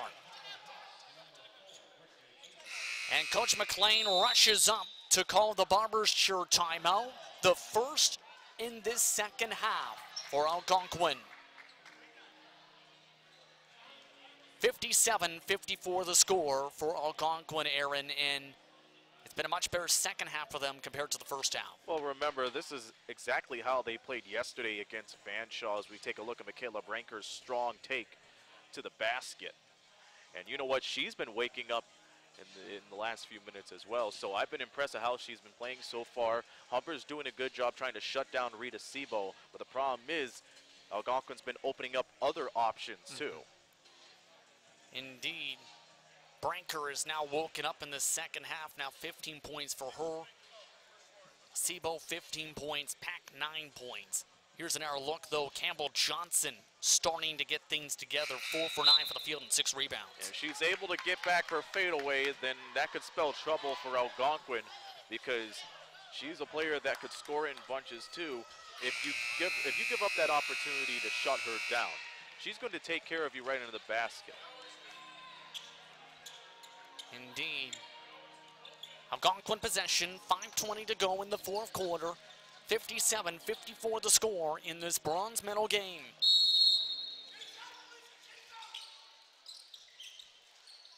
Branker inbounds it across to Sebo. Sebo elects to drive it over Giles, can't get it a rim in. Picked up by Giles on the rebound. Humber takes it up slowly this time. Motion being called by Watt on the far side. Velasquez gets the screen from Campbell Johnson. Pass down low, goes out of bounds, intended for English. And now this is going to draw an officials conference, however, because it went between a Thunder defender and English. And that's led to a beat overcharged, yes. Yep. It's going to be Humber ball. Pay close attention to this. Smart play from Velasquez. Very smart play. Say it just grazed Jards his left leg. Watt off the inbound. Yes, she's got it to tie it at 57. And stolen away off the inbound. Velasquez slows it back down for the Hawks. Chance to retake the lead out of the timeout. Velasquez, isolation, steps back for 3. Yes, she's got it. My goodness. And to think all that started because of that steal from Velasquez in the backcourt. An impressive sequence for the Humber Hawks to retake the lead. Contact between English and Branker. And Branker getting contact in the face on the play. One more look at the Velasquez 3. Again, you give her enough separation, she's going to pull the trigger. And Branker being helped off the floor as the officials discuss the call. And it is an offensive foul called on Branker on the screen attempt. For Branker, it's her second personal, just the first team foul against Algonquin. With about 4 minutes to go in this bronze medal game's fourth quarter, Aaron, every possession could be key here. If I'm Algonquin, you have to size down on Velasquez. Velasquez gives it off to Giles, goes up for 3, can't make it 3 straight triples on as many possessions for Humber. Sebo calls for the movement. Pack waits off to Branker. Sebo works in the low post. Given back to Peck. Sebo moves around to the perimeter. Peck giving it to Branker. Inside traffic. Draws a reach. That was the foul to give for the Humber Hawks this quarter. We have a timeout called by the Humber Hawks. They'll use one of their Barber's Chair timeout. Velasquez called for a third personal. Barber's Chair timeout called by the Hawks. Their first of the half. They lead by 3. What do you tell your teams at this point in the closing stages of a crucial game like this? You know, it's all about pace at the end of the day. So you have to find some way to calm things down. So far, Humber has the advantage because they have great ball movement. They're going inside out once again. For Algonquin, they're trying to do a little too much in so little time. So they're taking Rita Sebo out of the picture. Michaela Breaker shaken up just a little bit. But at the same time, you have to make sure that you get some wise shot choices off. There's no point of trying to draw for the contact because we've seen in the last few minutes, it could lead to an offensive foul. So you got to find some way to establish the pace, but at the same time, you got to go in for quick buckets. It's not the time to shoot any threes yet. If I'm Algonquin, no need for the long shots just yet. Have to see what the game plan is. 3:38 to go. 60-57. Brinker knew he lost the ball off the inbound. Drives it in the paint over Velasquez. Can't get it to go in. Humber now starts to drain the clock a bit. Campbell Johnson cuts to the low post. Goes back up top for the picks. It's one around to Giles. Contested 3 in the face of Brinker. No good. Picked up for the Fresh 14 by the Hawks. Velasquez. Hard screen from Campbell Johnson. On the pick and roll. Gets it to drop. And like I said, if she doesn't get her patent and fade away, you have to find some way for her to get involved in the ball. That backdoor pick and that cut to finish it off was just sheer genius. 5-point advantage for Humber. 62-57. Under 3 minutes to go in the fourth quarter. Brinker. Back outside Peck. Sebo calls for it. Down low again. Goes for the mid-range. Tries to draw contact. Doesn't get the whistle. Picked up by Sebo for the second chance. Offensive foul. No, wait.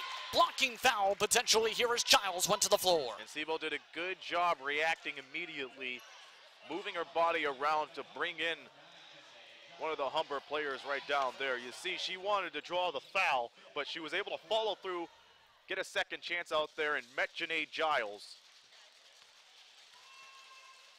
Indeed, and you can see Giles called for the foul on that. For her 4th personal. Foul situation, she's got 4. Giles does. 3 for English and Velasquez. 2 for Tomasi. 62-58 now the score after the trip to the strike. Velasquez. Swat around to Giles. Looking for space. Campbell Johnson for the mid-range in the face of Peck. Whistle called.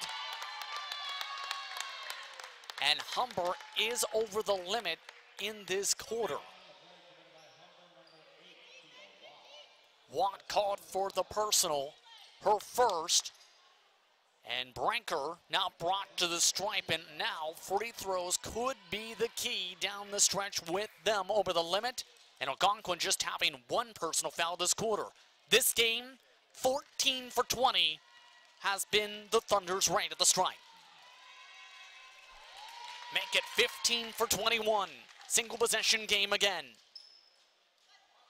In comparison's sake, Humber's only gone to the stripe for 8 attempts. They've made 6. Both free throws are good. 2-point game.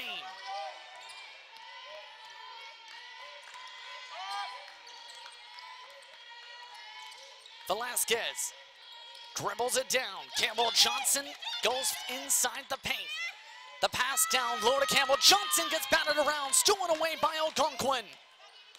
Peck loses the dribble. They say it went out of bounds off of her. Humber possession with under 2 minutes to play. Both teams do have 2 Bombers chair timeouts remaining in this bronze medal matchup. And Algonquin has 3 fouls to give. 1. Here we poke loose by Peck. Drives it instead towards Brinker. Giles goes for the cut. Off of Sebo, the jumper drains it. That was fantastic. The moment you get Rita Sebo off her feet, she's going to be right out of the play, and that's how they were able to get that easy bucket to fall. 90 seconds left. Brinker. Giving off to Gagnon. Sebo trying to cut for open space again. 5 on the shot clock.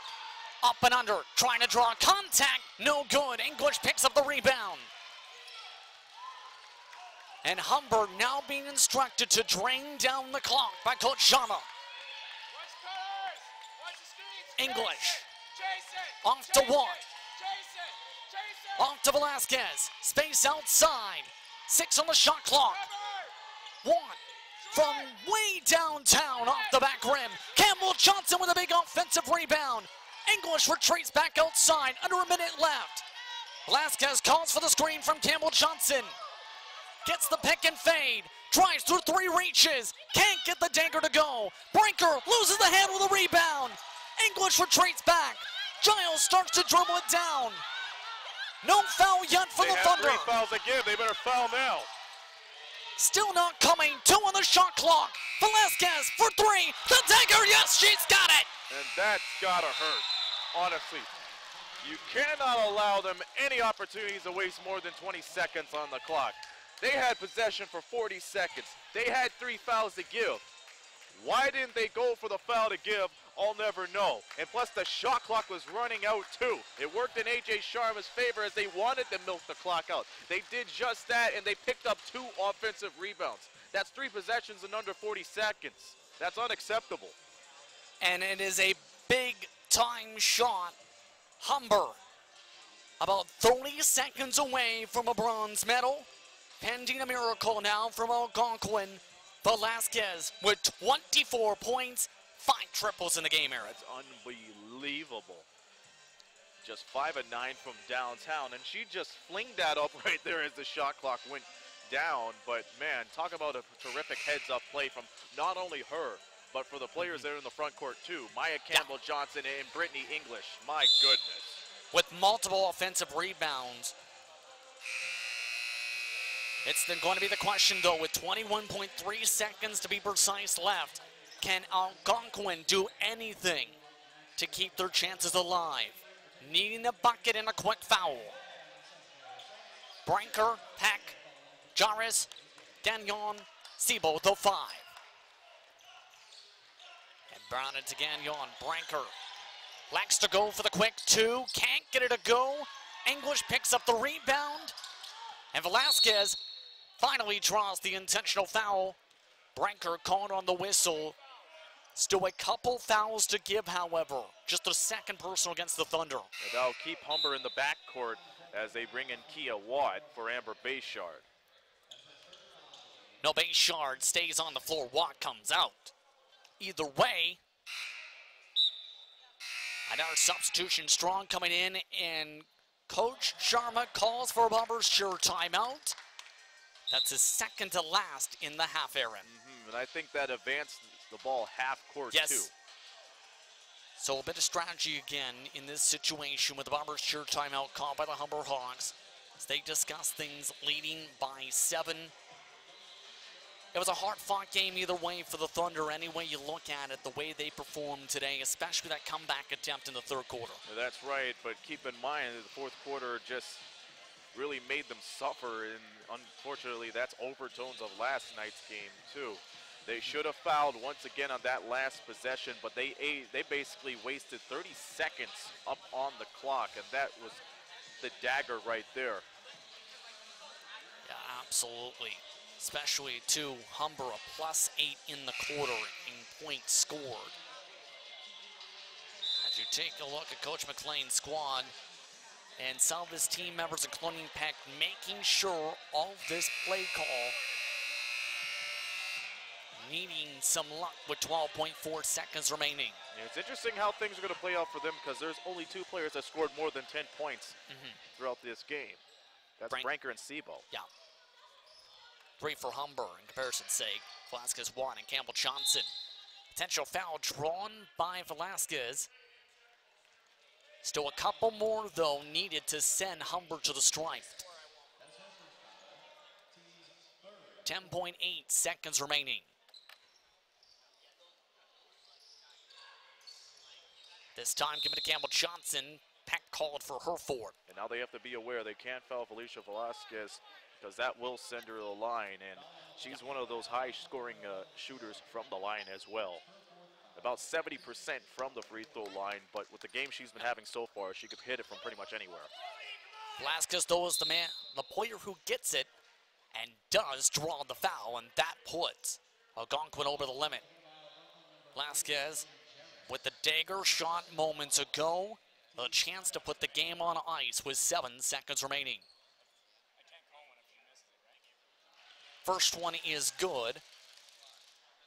And Coach McLean already discussing the possibility of using a barber's sure timeout here. Yeah, at this point, just advance the ball half court, go for a quick shot. Second one isn't good. Thunder take it up. Last shot of the game. Jarvis, no good. The Humber Hawks win the bronze medal. 67-60 is the final. Check that, 68-60 is the final. Humber's first medal since 2018 to secure the bronze medal. Post-game ceremonies in just a moment. You're watching We Digital Productions live from the St. Clair College Sportsplex in Windsor, Ontario.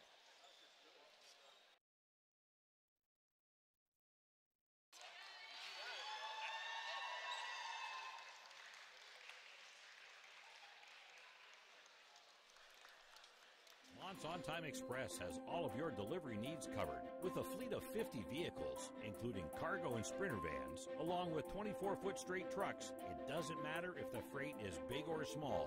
Mont's On Time Express can guarantee safe and prompt delivery service throughout Canada and the United States. Licensed to broker freight throughout North America, Mont's On Time Express features same-day delivery service, along with a state-of-the-art dispatching system and live GPS tracking assistance. Mont's is fully insured and Canadian bonded and has certifications with FAST, CTAT, PIP, and SmartWay. Mont's On Time Express is open 24 hours a day, 364 days a year. To get your delivery moving, contact Mont's On Time Express at www.montsontime.ca or call toll-free at 877-250-8282. We are back as ceremonies are set to begin for the bronze medal. The player of the game, JP, for the Algonquin Thunder is Michaela Branker, playing her final game in the OCAA. Well-deserving as she ended up with 17 points, 5 rebounds, and 2 assists, 5 of 15 from the field. And the player of the game for the Humber Hawks, Kia Watt, stepped up 11 points, 3 rebounds, and 2 assists. Indeed, as you take a look at that stat line, 3 triples in this ball game. A stellar performance for the rookie today in this bronze medal game as the medal ceremony about to get underway here in once again, as mentioned, for Humber. Their first medal since winning 4 straight gold medals in 2015 through 18. Still a big moment for the Humber Hawks and this team with how hard they worked throughout this tournament. And the legacy continues over at Humber College, but what a strong fourth quarter these guys put up. And AJ Sharma has to be credited with all of this, honestly, overcoming a strong third quarter from the Algonquin Thunder. They were outscored 20-8, but they were able to bounce back with a 19-10 fourth quarter. And it was fantastic. And Felicia Velasquez getting the first of many bronze medals for the Humber Hawks for this year. She did a terrific job throughout the tournament. Got the game ball in the first game against Sheridan, and she was able to average around 15 points per game. She did a terrific job. And there's Brittany English right there, I think was the benefactor for this game, if you ask me. Indeed, a stellar game for English today. English finishing with 7 rebounds in this matchup. And Tomasi with a strong game as well. Honestly, a strong tournament outing for her. She's one of my all-stars, no question about it. Giles now receiving her medal. 5 points and 5 rebounds for her. as the rest of the group receives their bronze medals. Again, you have to give credit to the Algonquin Thunder again for the work they did throughout this tournament to have the top record in the East Division coming into the tournament and having a strong performance throughout the entire tournament. Honestly, it's interesting to see the top teams from each division battle it out for the bronze medals, but you know what? That's how the tournament works out sometimes. If you win, you're in. If you lose, you know, that decreases your chances to win the championship. But honestly, this felt like what everybody said. This could have been the go-to matchup for the championship, but we were treated with a good game and a good tournament overall, but it's not over yet. Remember the gold medal game taking place at about 3:30 p.m. Eastern.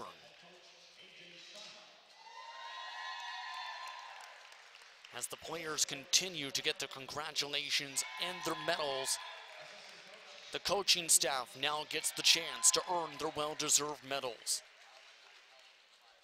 The coaching staff, Jerry Allenay, along with Icha Hamali, Kingsley Hudson, Kern Lewis, and of course the head coach in A.J. Sharma. And I just want to mention Acha Hamui knows a thing or two about the legacy of the Humber Hawks. She was a former player many years ago, and she was part of that success along with a lot of players like C.J. Nofuente along the rest. So this is another medal for her. A terrific job from the coaching staff and for the Humber Hawks in general. All the way down to the therapist in the athletic therapy department as well. Chantel Lingard with the medal, along with Mike Taylor, along with the athletic director, Ray Chateau. Had to congratulate everyone from the Humber Hawks on a well-deserved bronze medal.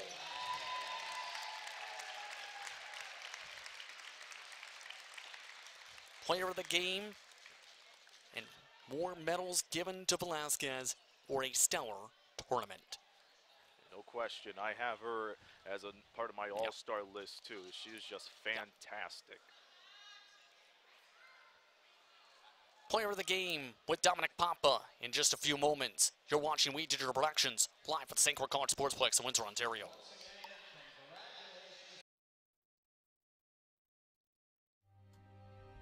Like our champions, we know what it takes to win. Every day we put on our uniforms and we strive to be the best. Ring after ring, we keep practicing until it becomes second nature. Our craftsmen have put in thousands of hours to master their trade. And when things get tough, we make the adjustments needed to stay on top. Baron Championship rings. This is who we are.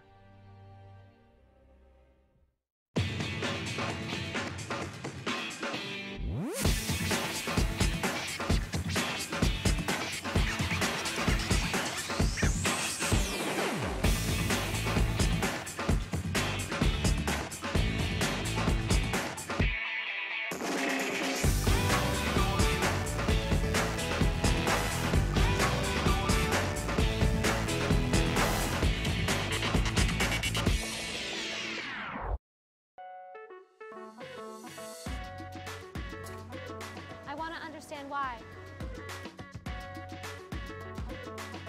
I want this to be perfect. I want to be inspired. I want to be challenged. No matter the reason, our passion to learn brought us here.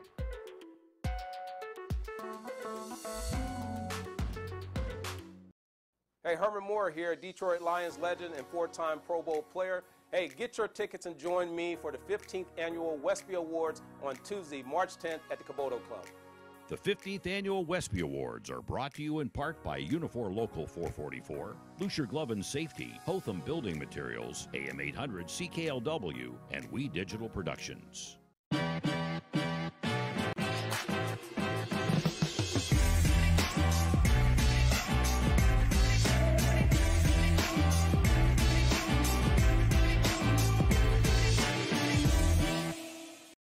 Welcome back to the OCAA Basketball Championships here on We Digital Productions. The Women's Championships unfolding here at the St. Clair College Sportsplex.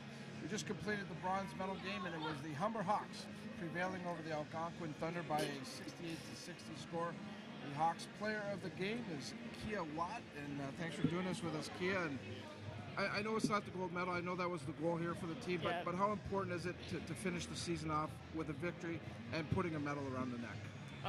It's a good feeling. You know, it's not, as you said, it's not the outcome we wanted, but just finishing with the medal and is better than not finishing with the medal.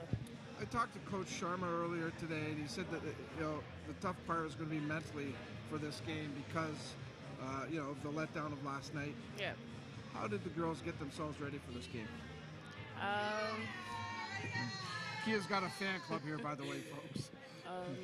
We just have to remember that, as you said before, that even though it's not the outcome we wanted, we still want to finish strong and hard and just be mentally prepared for next year and things like that. Yeah, and this is something to build on for next year. Get you back into the medal count. I know last year that it didn't happen for the team. So this is going on the right path. I guess how would you evaluate the year for the team? I think we had a pretty good year. We finished 17-1. It's not bad. No, it's pretty good. It's pretty.